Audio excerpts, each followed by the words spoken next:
Assalamualaikum warahmatullahi wabarakatuh. Waalaikumsalam warahmatullahi wabarakatuh. Alhamdulillahirabbil alamin wassalatu wassalamu ala asyrofil mursalin sayyidina maulana Muhammadin wa ala alihi wa sahbihi ajmain amma ba'du. Ingkang sangat kula hormati niki wonten Habib Nabil, semua keluarga besar Habib Mungtir, semua min usulihi wa furuhi sedanten ingkang kula hormati. Ingkang terhormat Habib Ahmad Bahar, Habib Ja'far Al-Attas, jadi wonten Profesor Nazaruddin, wonten Pak Muzani, wonten Mas Nusron dan ingkang kula hormati. Yang spesial, saya ini punya dua permintaan. Satu, jangan diundang lagi. Dua, saya minta maaf kalau yang ingin ngundang mohon nggak usah diteruskan. Saya akan cerita yang ilmiah. Saya terima kasih tadi sama Habib Abdullah bin Ja'far sama Ustadz Hasan Saifur Rijal. Begini, kenapa saya banyak dikutip para narasumber? Karena saya ini jenis kiai yang otoritatif. Jadi saya ini karena nggak menteri, sehingga kalau belajar itu serius sekali. Ya alhamdulillah ini ada Pak Muzani, orang yang bisa ngelantik seseorang jadi presiden. Masih punya utang satu, bisa nggak ngelantik kita jadi ahli surga? Begini nih, kalau cerita ilmiah, nanti saya baca hadisnya. Ada kelebihan kita jadi manusia itu justru karena ketidaktahuan kita. Kita tentu hingga detik ini tidak melihat surga langsung, tidak melihat neraka langsung, apalagi melihat Allah Subhanahu wa Ta'ala. Tapi selalu ada teori, dan ini dibenarkan oleh semua ulama karena ini nas itu mansuh. Geniku di antara kelebihan Rasulullah SAW adalah diutus kafatan linnas untuk semua orang. Sehingga ada orang ditanya, dengan apa kamu tahu kalau Tuhan itu satu? Orang ini dengan enteng menjawab, innal isnaini, angka 2, 3, 4 dan seterusnya, nisbatu dzalika ilal wahid nisbatul far'i ilal asli. Jadi segampang itu nerangkan ayat qul huwallahu ahad, Allah itu satu. Karena angka itu 2, 3 sampai 1 miliar 1 triliun, nisbatu dzalika ilal wahid nisbatul far'i ilal asli. Semua itu asal usulnya satu. Begitu juga begitu gampangnya Syekh Nawawi Al-Bantani menerangkan kenapa bismillah itu dimulai ba. Huruf hijaiyah kan alif, tapi kalau bismillah dimulai dari satu ba. Ba itu ada titik satu. Anda gambar kambing, gambar apa saja, gambar Anda entah baik entah jelek, itu tetap dimulai satu titik. Nah satu titik ini disebut nuqtatil wujud, asal usul wujud. Sebab itu kitab I'anatul Thalibin, tadi Habib Nabil cerita sanad-sanadnya Mbah Mun. Sebetulnya kalau boleh angkuh, yang berhak cerita itu saya, karena kitabnya milik saya. Tapi beliau tak kasih terus cerita, ya alhamdulillah. Ada penyambungnya gitu. Nanti tak kasih lagi beliau. Ya memang yang paling berat beliau karena turunannya itu. Tapi kitabnya dari saya, jadi ya satu-satu lah. Kitab I'anatul Thalibin itu dikarang oleh ulama top, namanya Said Abi Bakar Sato. Beliau punya murid yang sangat terkenal di Indonesia, namanya Syekh Mahfud At-Turmusi. Syekh Mahfud ini punya murid, diantaranya yang paling terkenal tentu Mbah Hashim sama Mbah Ahmad Dahlan, pendiri Muhammadiyah. Jadi kemudian kitab I'anah ini populer sekali untuk menerangkan fikih-fikih di Indonesia. Termasuk cerita bahwa wujubul jihad itu wujubul wasail lal maqasid. Jadi jihad itu wajib, itu wujubul wasail lal maqasid. Sama mencari di sarah. Sekiranya dakwah itu bisa tidak dengan jihad, dengan pengajian kayak majelis Rasulullah, kayak majelis Nurul Mustafa, kayak kiai kampung, itu sudah cukup karena sudah isolul maksud, orang sudah menjadi kenal Allah Subhanahu wa Ta'ala. Sebab itu ketika Sayyidina Ali diutus di beberapa peristiwa termasuk di Khaybar, Sayyidina Ali didhawuhi la ayyahdiyawu bika rajulan wahidan khairun laka min humrin na'am. Ada satu saja yang Islam karena kamu itu lebih baik daripada kemenangan. Nah, kemudian ini supaya otoritatif menghormati masjid ini, Masjid Istiqlal, masjid yang luar biasa bersejarah. Saya baca keterbatasan kita, tapi ini menjadi kelebihan. Ini hadis di Shahihul Bukhari. Nanti sebagai cirinya saya tinggal supaya ini tadi otoritatif tadi, supaya semuanya pakai sanad.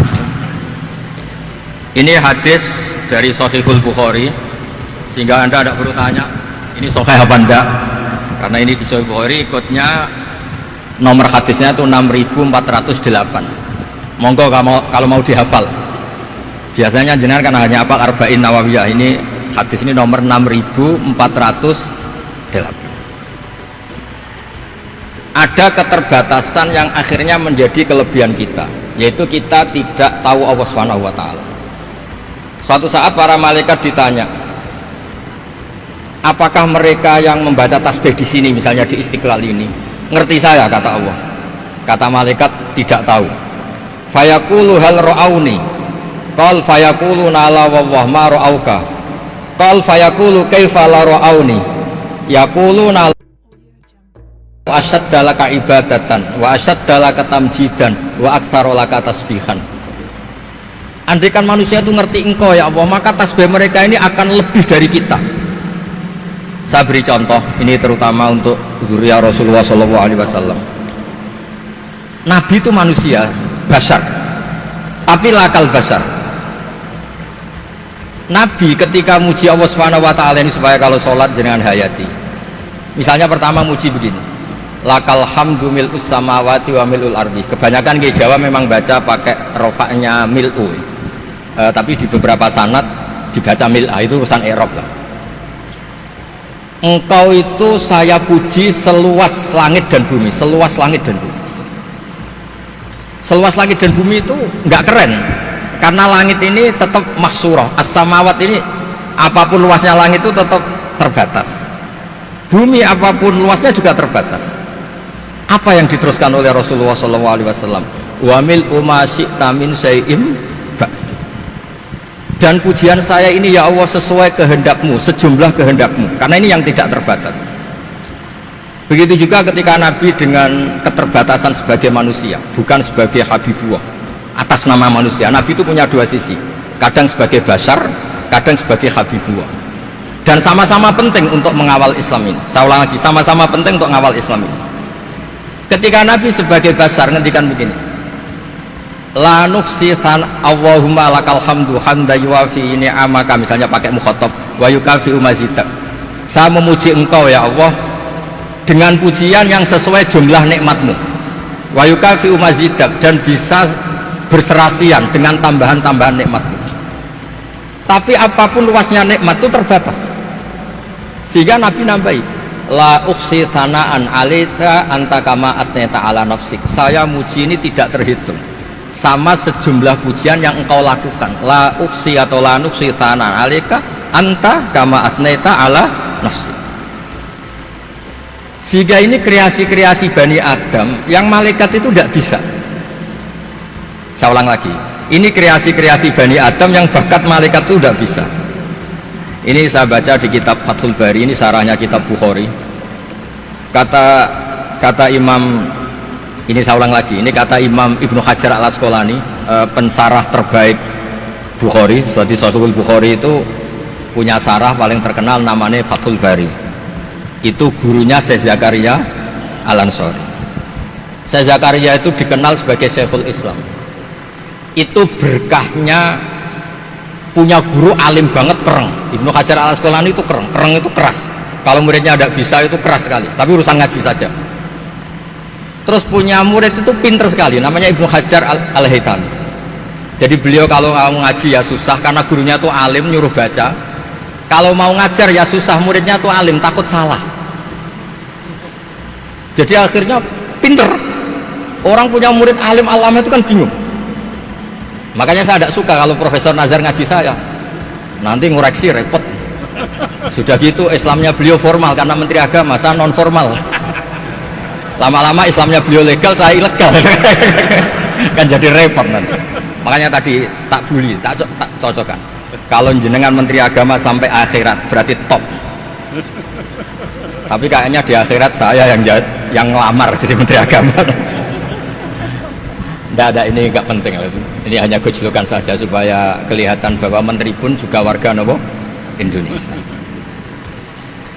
Begini kata Ibnu Hajar al Asqalani, ini saya baca ya supaya penghormatan saya sama Habib Umar Hafid.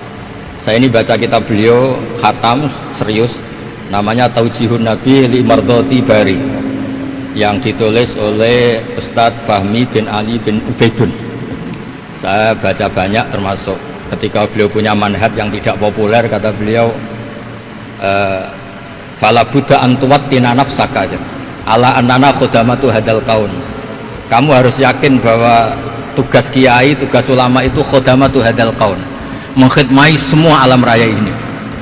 Dan jangan pernah putus asa, misalnya melihat non muslim terus kamu putus asa, ini non muslim enggak, bisa saja suatu saat rubbama aslama fakhasuna islamu, bisa saja dia Islam fakhasuna Islam.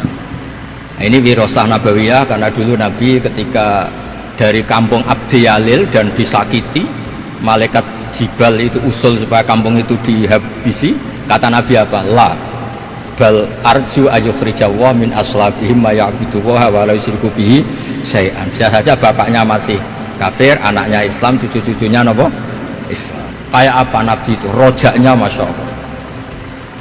Nah kemudian ini kembali ke tasbih tadi. Kata Ibnu Hajar al Asqalani, yukhadu min hadal hadis anna dzikral hasil min bani adam a'la wa asyrafu min adzikri al hasil min al malaikah li husuli dzikril adamin ma akasrati syawaghil wa wujudi suwarif wa sudurihi fi alamil ghaibi bi khilafil malaikati fi dzalika kullih. Jadi kita ini enggak melihat Allah langsung, enggak melihat surga langsung, enggak melihat neraka langsung, tapi cara kita zikir wis nak wedi neraka yo nangis tenan, padahal yo ora mesti mlebu neraka, lha nangis tenanan. Kayak apa iman kita? Nah, iman seperti ini sesuai kriteria awal sing dikersana Allah, alladzina yu'minuna bil ghaib. Maka andekan saya ini kok dikasih mukasyafah sama Allah untuk melihat surga, saya milih enggak melihat supaya ngikuti yang tetap ghaib. Nanti kalau saya melihat langsung kemudian iman, kata Allah akeh tunggalih aku iman mau melihat itu. Jadi kadang-kadang keterbatasan kita ini penting.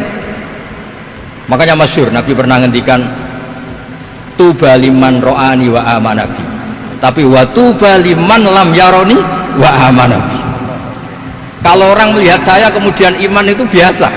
Ini orang zaman akhir tidak melihat saya tapi iman. Kadang-kadang itu nggak lewat Habib yang ganteng itu, enggak lewat Mudin. Mudin di kampung rapati di duwe, ini mulang tauhid ya mandi. Islam itu digawa Habib ya mandi, digawa menteri ya mandi, digawa Mudin ya mandi. Karena Islam itu kafatal, napa kafatal. Nah yang nggak dipunyai malaikat adalah tadi seperti cerita saya tentang Imam Amudi. Segampang itu. Makanya di tradisi pondoknya Mbah Maimun itu ada tradisi qaddimid dirayah ala riwayah. Logika riwayat itu penting karena itu menjadi nyaman. Ya kayak tadi, Allah itu satu. Ketika kita berpikir angka 2, 3 sampai sekian miliar, sekian triliun, nisbatu dzalika ilal wahid, nisbatul far'i ilal asli. Semua itu dibanding angka 1 adalah cabang. Gambar kayak apa ruwetnya, dinisbatkan asal usulnya mesti satu nuktoh, yaitu satu titik. Nah satu titik ini kata pengarang Ianatul Thalibin, bi kana makana wa bi yakunu maya. Nah kemudian terakhir ini nggak boleh lama-lama. Kalau lama-lama nanti sampean pinternya nyanyi saya. Jadi sudah. Tapi nggak apa-apa lah. Saya ini termasuk kiai yang sudah diundang. Ini termasuk Pak MPR, nggak boleh ngundang saya. Pak Nusron apalagi nggak boleh. Itu kalau di kampung sama saya hormat. Kalau di sini kok kayak menteri gitu. Menteri betul tapi. Lalu gurunya dia itu teman saya gitu. Jadi tanya ini kalau nggak percaya. Makanya kalau sama saya beliau cium tangan, saya sebetulnya ya nggak siap dicium tangan menteri itu nggak siap. Apalagi dihormati Pak Nazar nggak siap lah. Nanti dikira minta haji malah repot. repot.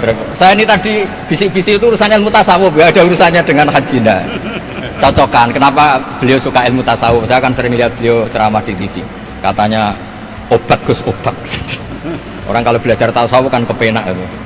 Kayak wis ahli swarga kan kepenak di tasawuf itu kan mang. Sekarang saya cerita tentang ini karena bidang yang saya tekuni. Ada kitab tentang Ulumul Quran, namanya Al-Mufradat fi Gharibil Quran, dikarang oleh Ar-Raghib Al-Asfihani. Ini kitab luar biasa. Di situ hanya cerita lafat-lafat per kata. Saya tadi sebelum kesini ngajar dulu di pondoknya Beki, Baitul Qurannya Pak Kures, karena memang saya termasuk pengajar di sana.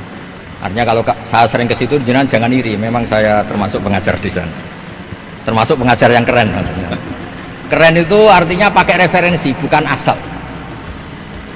Begini kata kitab itu. Rasulullah SAW itu kan punya nama Muhammad, orang yang banyak sikapnya atau semua sikapnya terpuji. Termasuk ketika sebagai manusia, sama lagi termasuk ketika sebagai apa? Manusia. Sebagai manusia aja Nabi gak pernah salah. Begini kata kitab itu. Nabi-nabi yang keren-keren itu, sama lihat di Ahaditsus Syafa'ah, itu masih egois. Ketika ada haulul mauqif, ada prahara mauqif, itu semua Nabi bilang nafsi, nafsi, nafsi, nafsi. Ketika dimintai syafaat bilang nafsi, nafsi. Tapi Rasulullah SAW itu beliau ngendikan ummati, ummati. Dan beliau ketika dimintai syafaat, kata beliau, sudah, analah, saya bisa memberi syafaat. Kata beliau, fa'akhirru lillahi ta'ala sajidan fayaqulu li ya Muhammad irfa' ra'sak wasal tu'tah wasfa'tu syaffa'. Kayak apa hebatnya Rasulullah SAW? Umumnya para nabi melihat akhirat itu sudah akhir dari semua amal. Itu menurut Nabi Muhammad gak keren. Allah itu gak bisa didikte akhirat. Allah itu Tuhan, tetap yaf'alu ma yasha. Jadi gak bisa misalnya sudah akhirat orang nyuwun sewu terus tanya, ya Rasulullah ini sudah akhirat kok jenengan sujud bareng ini gimana? Ini sudah nggak darul amal tapi ini darul jaza. Tidak bisa. Akhirat nggak bisa dibatasi. Karena akhirat nggak bisa membatasi Allah, Nabi tetap dengan rileksnya minta sama Allah. Fa ahmaduhu bima hamida allamani ya rabbi. Kemudian saat itu saya muji-muji Allah dengan pujian yang luar biasa. Terus kata kitab itu, fa Muhammadun Ahmadu min ghairihi. Makanya beliau punya nama Ahmad. Ahmad itu afal tafdil, bukan fi'il mudhari' waqi' mutakallim. Ini pernah madrasah dulu di Kutsian. Tamat. Terus. Beliau kalau di rumah hormatnya enggak kayak tadi, lebih dari itu. Tadi di sini pejabat terus. Sembrono ya di sini itu kelewat itu. Ya tapi enggak apa-apa itu. Tadi sudah dipuji, akhlaknya baik, apa-apa baik, alhamdulillah. Fa Muhammadun Ahmadu min ghairihi. Ketika para nabi gak bisa muji Allah di mahsyar, bahkan mereka itu nyuwun sewu egois, hanya mikir diri sendiri, nafsi-nafsi. Rasulullah Muhammad ini punya nyali untuk muji Allah dan tetap mengajukan permohonan apa? Disebut fa Muhammadun Ahmadu min ghairihi. Sampeyan lihat di Bukhari, di Muslim. Fa Ahmadu fi mahamida allamani rabbi. Tetap muji-muji Allah. Bukti bahwa teori saya benar dan otoritatif adalah yang nggak bisa hilang di surga itu juga wiridan. Ketika kita masuk surga, apa kita kegiatannya? Da'wahum fiha subhanakallahumma wa tahiyyatuhum fiha salam wa akhiru da'wahum alhamdulillahi rabbil alamin. Nah, kemudian ini juga yang terus kemudian dinyatakan al-baqiyatus sholihat. Ini kalimat-kalimat yang abadi. Karena apa? Di dunia ya kita bilang subhanallah alhamdulillah, di akhirat dia bilang subhanallah. Kayak apa kerennya kita sebagai Bani Adam. Nah, makanya disebut alladzina yu'minuna bil ghaibi. Wong tidak melihat Allah, tidak melihat surga, tidak melihat neraka, tapi iman kita ini kayak iman sing musyahadah. Iman sing hakul yakin, ainul yakin. Kenapa demikian? Ya karena tadi kita diajari terus menerus oleh Rasulullah SAW. Yang terakhir saya cerita mukjizat. Ini juga terkait dengan betapa mudahnya hadaddin ini di logika, dicerna. Kata Rasulullah SAW, sabda Nabi di hadis, salang lagi ini hadis sahih di bab awal Fadhailul Quran di Sahihul Bukhari. Dicek kalau nggak percaya dicek. Ma minal anbiya'i nabiyyun illa u'tiya minal ayati ma misluhu amana alaihil bashar. Wa innama kana alladzi utitu wahyan auhahu wa ilayya fa arju an akuna aktsarahum tabi'an yaumal qiyamah. Enggak ada nabi kemudian kecuali dikasih wahyu, dikasih mukjizat. Dan mukjizat ini dahsyat sehingga orang itu dipaksa iman. Kayak Nabi Soleh ada unta besar keluar dari batu. Nabi Musa punya tongkat dipukulkan ke Laut Merah langsung menyibak jadi daratan. Tapi kata Nabi Muhammad SAW, saya itu tidak punya mukjizat kayak itu, juga gak ingin. Saya ini dikasih mukjizat Al-Quran, dan saya berharap karena mukjizat Quran ini adalah terus kemudian umatku menjadi yang terbanyak ila yaumil ya. Sekarang kita berlogika, ini kata kitab Fathul Bari lagi, kita berlogika, ajaza yu'jizu i'jazan, sesuatu yang menjadikan orang lain gak mampu disebut i'jaz.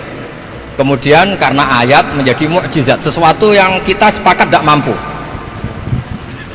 Nah kalau itu masalahnya, tongkat dipukulkan laut kemudian menjadi kering, kita mampu enggak? Enggak kan? Tapi pertanyaannya, Anda bikin nyamuk mampu enggak? Enggak kan? Anda bikin sapi, bikin unta mampu enggak? Enggak kan? Makanya Nabi Muhammad SAW cukup, sudahlah kamu itu manusia, bahkan sekedar menciptakan lalat itu udah bisa. Innallaha la yastahi ayyadriba masalam ma'ba'udatan. Kemudian mukjizat ini sama Nabi dicontohkan hal-hal yang keseharian kita. Wa min ayatihil lailu wan naharu wasyamsu wal qamar. Sekarang peristiwa laut dibelah Nabi Musa dengan matahari yang nggak pernah turun mesin, itu keren mana coba? Keren matahari yang nggak pernah turun mesin. Terus kata Ibnu Hajar al-Asqalani, li'annal mu'jizat al-madiyah kanat khisyatan tusyahadu bil absor kana qati soleh wa asa Musa wa mu'jizatul Qur'an tusyahadu bil basirah fakana man yattabi'uhu atau yatba'uhu li ajliha aksar fa innal ladhi yusyahadu bil absor yang qaridu binkiradi musyahidihi wal ladhi yusyahadu bil basirah bakin, ya saya ulang lagi, bakin, ya bagian terus disaksikan orang sing ja'a badal awali mustamirran. Begini logikanya, mukjizat kayak nakoti soleh atau Asa Musa yang terkenal, saya andaikan jadi umatnya Nabi Musa terus dikasih tongkat itu, terus bisa apa coba? Ketika kita punya utang disuruh nyaur, ya nggak bisa dipakai jaminan kan. Sudah gitu orang tanya ini asli apa enggak, kalau asli buktikan, kan ya repot. Tapi kalau kita jadi umatnya Rasulullah SAW ditunggoni Quran, punya banyak masalah resepnya sabar. Kalau nggak bisa sabar ya nyari kiai-kiai tukang ijazah anak menodongannya mandi.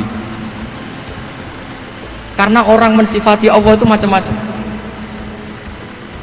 Makanya saya pastikan nggak ada agama yang mengajarkan rasional kayak agama Islam. Makanya liqaumi yaqilun liqaumi yatafakkar. Coba misalnya nyamuk, kamu bikin nyamuk tidak bisa kan? Nyamuk punya organ tubuh kecil, organ tubuhnya punya urat.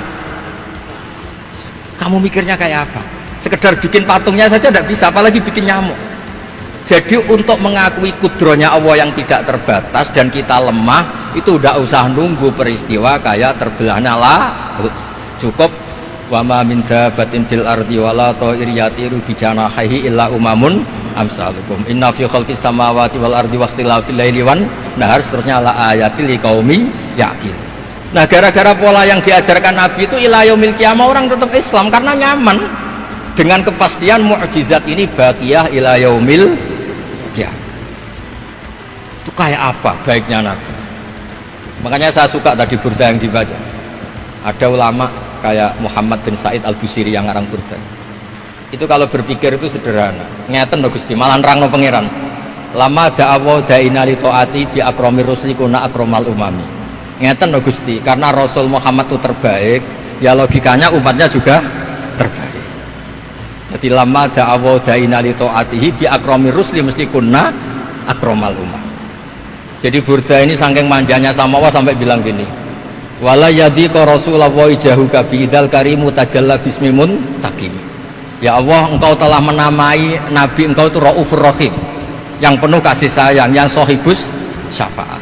Maka ketika engkau ingin nyiksa kami dengan alasan engkau ini al-muntakim, dat yang bisa nyiksa orang maksiat, jenengan harus ingat ya Allah bahwa Nabi kita itu Nabi yang engkau gelari Raufur Rahim.